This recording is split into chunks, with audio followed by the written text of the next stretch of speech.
সম্মানিত দর্শক, বর্তমানে বাংলাদেশে রাজনীতির দুর্ভিক্ষ চলছে। আর আওয়ামী লীগ রাজনীতির সুনামি চলছে। আর আওয়ামী লীগের রাজনীতি যারা নিয়ন্ত্রণ করেন, বঙ্গবন্ধু পরিবার, আমরা যেটিকে শেখ পরিবার বলি, এই পরিবারের কিয়ামত শুরু হয়ে গেছে। এবং কিয়ামতের যে বৈশিষ্ট্য আমরা জানি, সেই বৈশিষ্ট্য হলো কিয়ামতের সময় কোনো কিছু ভারসাম্য থাকবে না, কোনো কিছুরই ভারসাম্য থাকবে না। অর্থাৎ হযরত ইসরাফিল আলাইহিস সালাম যখন সিংগায় ফুঁক দিবেন, ওই প্রচণ্ড বজ্র নিনাদে, শব্দে এই পৃথিবীর যে সকল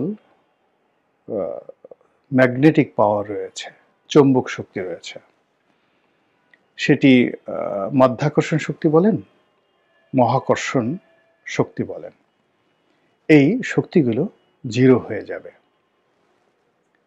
তো সূর্যের সঙ্গে আমাদের যে সম্পর্ক, সৌরজগতের সাথে সম্পর্ক, এটি বিচ্ছিন্ন হয়ে যাবে।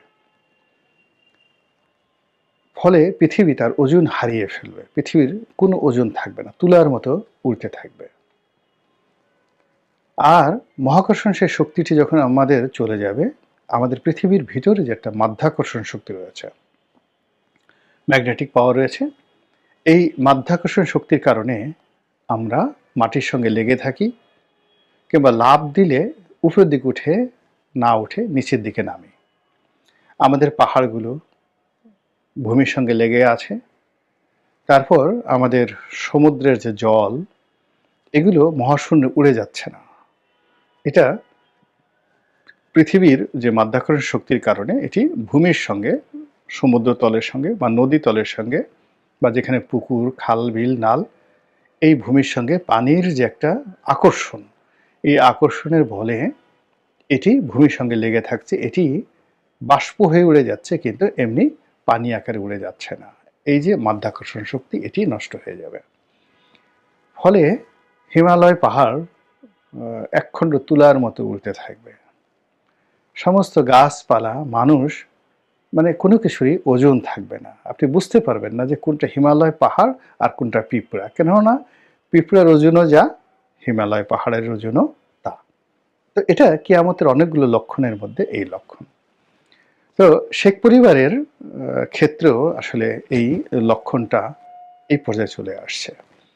আমরা এখন বঙ্গবন্ধু শেখ মুজিবুর রহমান, তার যে ওজন, তার সঙ্গে শেখ হেলালের ওজন মিলিয়ে ফেলছি। শেখ হেলালের সঙ্গে যে ওজন, তার জামাই আন্দালিব রহমান পার্থর সঙ্গে আমরা মিলিয়ে ফেলেছি। আবার পার্থর সঙ্গে পার্থর বাবা নাজির রহমান মঞ্জুকে নিয়েও আমরা একইভাবে ওজন মিলিয়ে ফেলছি।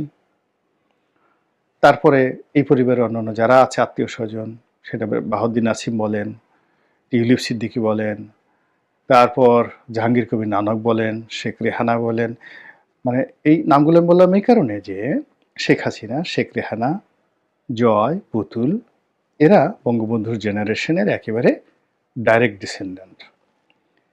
দ্বিতীয় স্তরে এসে বঙ্গবন্ধুর ভাই শেখ নাসের, তার ছেলে শেখ হেলাল, শেখ হেলাল এবং তার ভাইয়েরা, এটা একটা জেনারেশন। বঙ্গবন্ধুর বেশ কয়েকজন বোন ছিলেন, সেই বোনের ছেলেরা, তারা আর একটা চ্যাপ্টার। সেই বোনের ছেলেদের মধ্যে বরিশালের শেরনিয়াবাদ ফ্যামিলি, অর্থাৎ আব্দুর রব শেরনিয়াবাদ, তার ছেলেরা, আবুল হাসনাত আবদুল্লাহ, হাসনাত আবদুল্লাহর ছেলেরা, তারা একটা অংশ। তার আর এক বোন, সেই বোনের যারা ছেলে, নিক্সন চৌধুরী, লিটন চৌধুরী, এরা। আর এক বোন, তার ছেলে শেখ মনি, শেখ ফজলুল হক মনি, শেখ মারুফ, শেখ সেলিম, ওনারা এইরকম। এরপর আরও দূরতম সম্পর্কে যদি আপনি যান, তার দূরতম সম্পর্কের মধ্যে বাহাউদ্দিন নাসিম সাহেব পড়বেন, জাহাঙ্গীর কবির নানক সাহেব পড়বেন, আরও অনেকেই, আরও অনেকেই, এই তার যে বিআই খন্দকার মোশাররফ সাহেব পড়বেন, এমনকি অনেকের সাথেই তাদের এরকম দূরতম সম্পর্ক রয়েছে। এখন আমরা সবাইকে প্যাকেট করে ফেলেছি যে অল আর শেখ, তারা শেখ পরিবার। এখন এই শেখ পরিবারের ব্যাপারে এই মুহূর্তে আমরা যে সকল কথাবার্তা বলছি আমাদের দেশে, প্রথম কথাটা হলো এরা অভিশপ্ত। তাদের প্রতি আল্লাহর লানত। তো এই শব্দটি আমি প্রথমত ব্যাখ্যা করতে চাই যে ওই অভিশপ্ত বলতে কি বোঝায়? মানুষের অভিশপ্ত আর আল্লাহর অভিশপ্ত দুটো অংশ থাকে। তো মানুষের অভিশাপে আ কিছু হয় না। মানুষ শুধু অভিশাপ দেয় যখন সে মজলুম হয়ে পড়ে। কিছুই হয় না। কিন্তু কাজটি করে মূলত আল্লাহ রাব্বুল আলামিন। তো আল্লাহ কখনো, কখনো মানুষের গোপন পাপের কারণে আপনি হয়তো অনেককে জানেন যে সে অলি আল্লাহ, গাউস কুতুব, ভালো মানুষ হিসেবে জানেন। কিন্তু আল্লাহ জানেন যে এই লোকটি খারাপ। আল্লাহ তাকে গজবের মধ্যে ফেলে দেন, অভিশপ্ত করে দেন। এটি হলো ডাইরেক্ট আল্লাহর অভিশাপ। আরেকটা অভিশাপ সেটাও আল্লাহ কর্তৃক ঘটায়। কিন্তু মানুষের দীর্ঘশ্বাস, মানুষের জুলুম অত্যাচারের কারণে এই ঘটনাগুলো ঘটে। তো সেই দিক থেকে পুরো শেখ পরিবারকে এখন আমাদের দেশের মানুষ বলার চেষ্টা করছে এরা অভিশপ্ত। এদের অপকর্মের কারণে, কুকর্মের কারণেই ১৯৭৫ সনের ১৫ই আগস্টের ঘটনা ঘটেছে। এদের অভিশাপের কারণে, মানুষের অভিশাপের কারণে এবং এদের কুকর্মের কারণে এই যে এখন এরা দেশান্তরী হয়ে আছে। এরা আর কোনোদিন বাংলাদেশে আসতে পারবে না।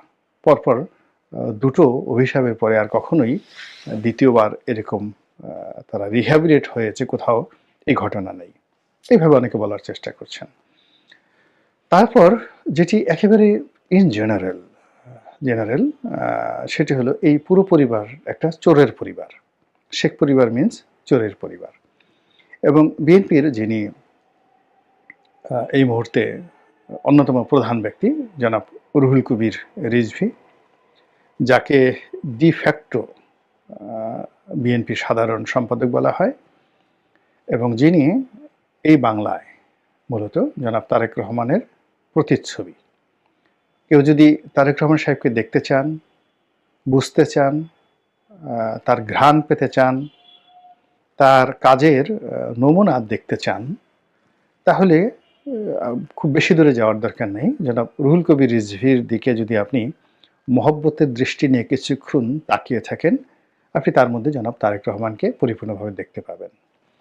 তার ঘ্রাণ যদি আপনি পেতে চান, তারেক রহমান সাহেব লন্ডনে আছেন কিন্তু আপনার মন কাঁদে নেতার জন্য, আপনি রুহুল কবির রিজভী সাহেবের কাছে যান, তার সঙ্গে আলিঙ্গন করেন, হ্যান্ডশেক করেন, তার সামনে কিছুক্ষণ বসে থাকেন, ওখান থেকে আপনি তারেক রহমান সাহেবের ঘ্রাণ পাবেন। এর কারণ হলো তাদের মধ্যে যে বন্ধুত্ব, যে সম্পর্ক, এটি ট্রাস্টওয়ার্দি। এই বিপদে আপদে গত ২০ বছর ধরে এই বাংলায় তারেক রহমান সাহেব যাকে সবচেয়ে বেশি ভালোবেসেছেন তার দলের মধ্যে, প্রমাণিতভাবে যাকে বিশ্বাস করেছেন, যার উপর আস্থা রেখেছেন এবং যাকে দিয়ে তিনি সব কাজ করেছেন, তিনি হলেন জনাব রুহুল কবির রিজভী। তো জনাব রিজভী যদি কোনো কথা বলেন, ওটি বিএনপির কথা, ওটি তারেক রহমান সাহেবের কথা এবং ওটি বাংলাদেশে এই মুহূর্তে যেহেতু বিএনপির রাজত্ব চলছে, তো বিএনপির রাজত্বে তারেক রহমান সাহেব যে এখন প্রধান, যাকে বলা হয় রাষ্ট্রপতি বলেন, প্রাইম মিনিস্টার বলেন, বাদশাহ বলেন, যাই বলেন না কেন, তিনি প্রধান এবং তার প্রধান উজির এখন জনাব রুহুল কবির রিজভী সাহেব। এবং তিনি ইংরেজিতে চমৎকার একটি গালি দিয়েছেন শেখ পরিবারকে। সেটি হলো এই পরিবারটি জেনেটিক্যালি থিপ, চোর। এর রক্ত যেখানে যেখানে গেছে ওখানেই তারা চুরি করেছে, চোর হয়েছে এবং তাদের পরিচয় চোর। এর মধ্যে বুড়া গুড়া কেউ বাদ নাই। মানে জেনেটিক্যালি আপনি যখন কাউকে চোর বলবেন, এমনকি তাদের থুথু, কফ, পায়খানা, পেশাব থেকেও যদি কোনো কিছু উৎপন্ন হয়, ওইগুলো চোর হবে। যেমন আপনি থুতু ফেলেন, ওখানে ভাইরাস আছে, ব্যাকটেরিয়া আছে, তো ওই ব্যাকটেরিয়াগুলো অন্য ব্যাকটেরিয়ার মতো, এগুলো হলো চোর ব্যাকটেরিয়া। সে পেশাব করে দিল একটা চোর, মানে এই ধরনের জেনেটিক্যালি যারা চোর, ওই পেশাব থেকে যে জীবাণু তৈরি হবে, ওই জীবাণু হলো চোর জীবাণু। তো জেনেটিক্যালি থিপ মিন্স তার বর্জ্য, পায়খানা, পেশাব, থুথু, কফ, নাকের ময়লা, চোখের ময়লা, কানের ময়লা সব কিছুই চোর। মাথার খুশকি, মাথার উকুন, সব কিছুই চোর। সো উনি লেখাপড়া জানা মানুষ, শিক্ষিত মানুষ, তো জেনেটিক্যালি তিনি শেখ পরিবারকে জেনেটিক্যালি চোর বলেছেন। তারপর দ্বিতীয় ফেজে তিনি বলেছেন যে শুধু এই যে চোর, এই চোরের কারণে শেখ রেহানা তাকে বিয়ে দেওয়া হয়েছে যেখানে তার দেবর চোর, তার ঘরে যে সকল ছেলে সন্তান জন্ম নিয়েছে তারা চোর, তার দেবর চোর, দেবরের স্ত্রী চোর, স্ত্রীর সন্তানেরা চোর। তারপরে আবার শেখ রেহানার ছেলে মেয়ে যারা বিয়ে থা করেছে বা শেখ হাসিনার ছেলে মেয়ে যারা বিয়ে থা করেছেন তারা সবাই চোর। এই যে বক্তব্য, এখন এই বক্তব্যটার সঙ্গে শেখ পরিবার চোর, এটি কতটা মিল রয়েছে, অন্তর্মিল রয়েছে, এটি নিয়ে আমি খুব সংক্ষেপে পক্ষেও বলবো না, বিপক্ষেও বলবো না। আমি যেটা বলতে চাই যে আমাদের দেশে আপনি যদি কোনো বৃক্ষকে বটবৃক্ষ মনে করেন, তাহলে বটবৃক্ষকে যদি আপনি বাবলা গাছ বলেন, এটা আপনার জন্য জুলুম, নিজের প্রতি জুলুম। আপনি একটা বট গাছকে বাবলা গাছ বলছেন। কিংবা ধরুন আপনি একটি সেগুন গাছ, সেগুন গাছকে আপনি বলছেন এটা একটা যাকে বলা হয় মান্দার কাঠ বা মান্দার বৃক্ষ। তারপরে আপনি সুন্দরবনের সুন্দরী গাছ, তাকে আপনি বলছেন যে এটা সুন্দরী বৃক্ষ নয়, এটা হলো কদম, খুব নরম প্রকৃতির কদম বৃক্ষ। তো তেমনিভাবে আমাদের সমাজের মানুষ যারা জন্মগতভাবে বাই বর্ন, জন্মগতভাবে অভিজাত হয়ে জন্ম নেন, যেমন আমাদের দেশে 4টি বংশকে সবচেয়ে শ্রেষ্ঠতর বংশ বলা হয়: শেখ, সৈয়দ, মুঘল, পাঠান।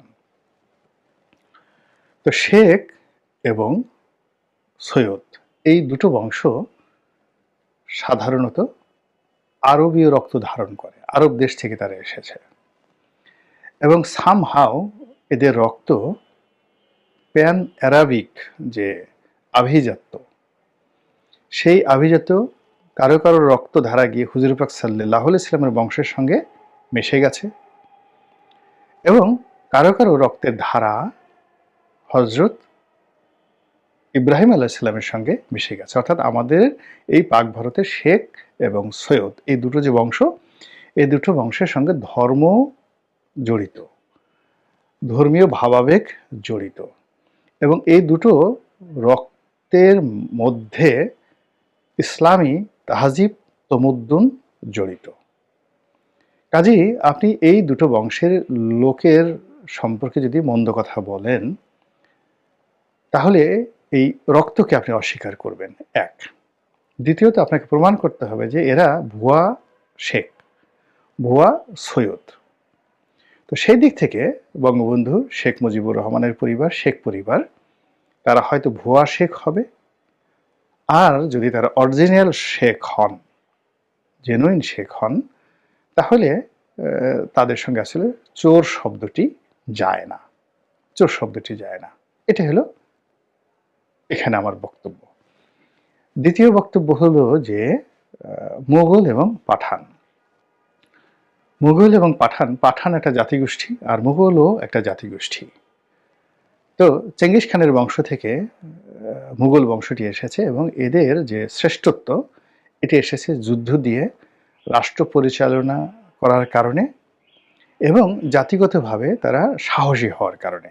বাংলাদেশে মুঘল নেই, পাকিস্তানে পাঠান আছে, কিন্তু বাংলাদেশে কোনো পাঠান বংশোদ্ভূত লোক নেই, কিন্তু আমাদের দেশে সৈয়দও আছে, শেখও আছে। এখন বক্তব্য হলো যে শেখ পরিবারের বিরুদ্ধে যে অভিযোগগুলো এসেছে, মানে যাদের যাদের বিরুদ্ধে অভিযোগ এসেছে, আমি মনে করি এটি ইন্ডিভিজুয়ালি ট্রিট করাটা বেটার, যে এটা তার একটা ব্যক্তিগত যাকে বলা হয় অপকর্ম, নাম্বার ওয়ান। নাম্বার টু হলো এটিকে বিচার করা উচিত, দৃষ্টান্তমূলক বিচার করা উচিত, কিন্তু ঢালাওভাবে যদি আমি পুরো শেখ পরিবারকে বলি, তাহলে এটি আসলে শোভনীয় হচ্ছে না, এবং এটি ক্ষেত্র বিশেষে আমার কাছে মনে হচ্ছে ইসলামী যারা স্কলার তাদের সঙ্গে আলাপ করলে আরও বোঝা যাবে, বাট এটা একটা গুনার কাজ। কোনো অবস্থাতেই ইন জেনারেল শেখ পরিবার চোরের পরিবার আমরা এটা বলতে পারি না, কোনো অবস্থাতে বলতে পারি না। কেন বলতে পারি না? এর কারণ হলো যে এখানে যখন আমি জেনেটিক শব্দটি ব্যবহার করি, যে শেখ পরিবার, যদি আমরা এখানে বলতাম যে শেখ মুজিবুর রহমান, শেখ মুজিবুর রহমান উনি যেখানে, যেখানে সম্পর্ক করেছেন, আত্মীয়তা করেছেন, উনার আ যে রক্ত যেখানে, যেখানে গেছে সেটি আলাদা। কিন্তু শেখ শব্দটি ব্যবহার করে যখন একটি জেনেটিক ইঞ্জিনিয়ারিং এর কথা বলা হয়, তাহলে ওই যে আগে বললাম যে তাদের যে বর্জ্য, সেই বর্জ্যটাও সেখানে আসলে খারাপ হয়ে যায়। তো এনিওয়ে আ এখানে আওয়ামী লীগের যারা শীর্ষ নেতৃবৃন্দ, যারা বঙ্গবন্ধু পরিবারের সদস্য, তাদের বিরুদ্ধে বিপুল অভিযোগ। এবং আমাদের দেশে যেটি হলো, দেখেন আওয়ামী লীগ জমানাতে আমরা বিএনপির যে সকল নেতাদের বিরুদ্ধে অভিযোগ শুনেছি, এটার পাহাড় প্রমাণ, টাকা সে চুরি করেছে, ও ডাকাতি করেছে, ও অস্ত্র লুট করেছে, ও মৃত্যুদণ্ড ইত্যাদি, ইত্যাদি, ইত্যাদি নানা কিছু। কিন্তু গত এই ২-৩ মাসের মধ্যে দেখা গেল সব কুল্লু খালাস। তো আমাদের দেশে আসলে রাজনীতির কারণে অনেক সময় ক্যারেক্টার অ্যাসাসিনেশন হয়। তো সেটি না করে সত্যিকার অর্থে যদি আমরা অপরাধকে চিহ্নিত করতে পারতাম, গল্পগুজব বাদ দিয়ে যদি সুনির্দিষ্টভাবে অভিযোগটি আমরা কাগজপত্রে তুলে প্রমাণ করে একটা দৃষ্টান্তমূলক বিচার করতে পারতাম, যেটি আমরা স্বাধীনতার পরে করতে পারিনি। বঙ্গবন্ধু নিজে বলে গেছেন ঢালাওভাবে যে, "সব চোর, আমি চোরের খনি পেয়েছি, কম্বল চোর।"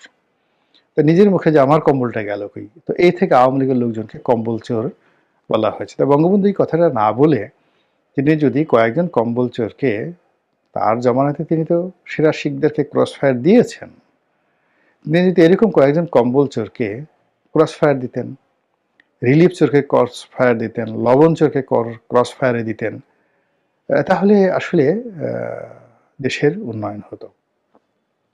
একইভাবে জিয়াউর রহমানের জমানাতে, এরশাদের জমানাতে, সব জমানাতেই মানে প্রতিপক্ষকে ঘায়েল করার জন্য আমরা যেভাবে গল্পগুজব করেছি, গাল গল্প করেছি, খিস্তি খেয়র করেছি, দুর্নাম করেছি, গীবত করেছি, বদনাম করেছি, কিন্তু সে তুলনায় সিস্টেমেটিক ওয়েতে ন্যায় বিচার, যেটাকে ইনসাফ বলা হয়, ইনসাফ ইনসানিয়াতের সাথে জড়িত।